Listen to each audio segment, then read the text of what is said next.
Hi, thanks for joining me. This video will be discussing LMIA, which stands for Labor Market Impact Assessment. One of those big applications that every employer hates and every employee doesn't want to approach their employer to do. It's one of those applications that when a client contacts me, they're terrified. They're like, oh my God, it's an impossible application. Believe it or not, LMIA applications are actually one of my favorite applications to do. And I have the highest success in an LMIA application. So long as you do it right, most officers do wish to approve this type of application. Why? Because we need workers in Canada. And so it's your job, it's the employer's job, and it's my job to demonstrate to Service Canada that this position is in high demand and it's not readily available to Canadians. So allow me to hire this foreign worker so that I can continue to successfully operate my business. And so why would an officer say no? Usually the officer says no to this type of application because the applicant or the employer simply didn't do it right. And so how do you make sure you do it right? Besides calling me. You have to ensure that the postings, the position that is posted, that Canadians view is dead on accurate. That's where many people make a mistake. They post the position the way that they would reach out to a Canadian.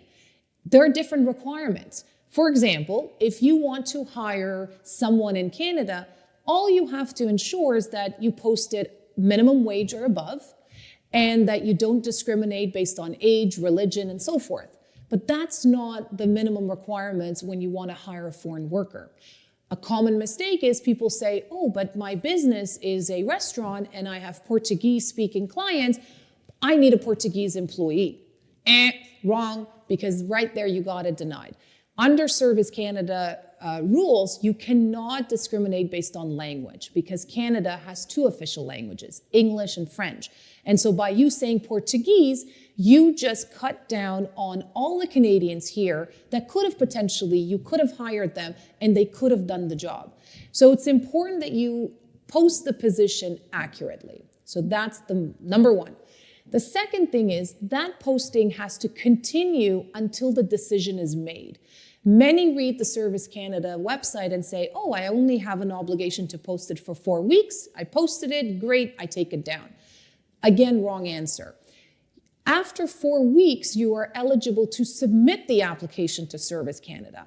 But until Service Canada has not made their decision on your application, it is the employer's job to continue to seek a Canadian.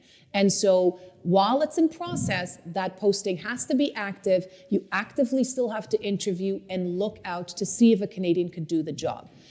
And there's other common mistakes that we can discuss should you give me a call, but advertising and posting is the key. The process is 2 steps. One is employer specific. So LMIA has everything to do with the employer and barely anything to do with the applicant. We will need the corporate documents, we will need your last year's financial documents to demonstrate that you can afford the salary. The prevailing wage is different than if you hire a Canadian. It's usually higher. So if you want to hire someone in a NOC B, you're most likely looking at a $26 per hour wage versus if you hire a Canadian, you can get away with minimum wage.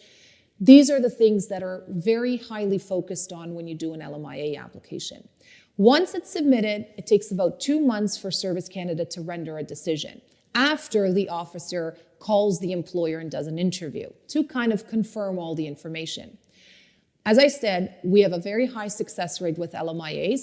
Once the LMIA is approved, then you take that document and you give it to the applicant, and that's where it rolls into the second stage, which is employee specific. That's where the employee takes that document, submits it to the consulate of their citizenship or where they have legal status, and a work permit application is made. And that employee has to now demonstrate that they are the right person with the right credentials, with the right, education and etc. for this position. So it is a 2-step process, and you need both to successfully enter Canada. If you have any questions about LMIA, I'm here to help. Until next time.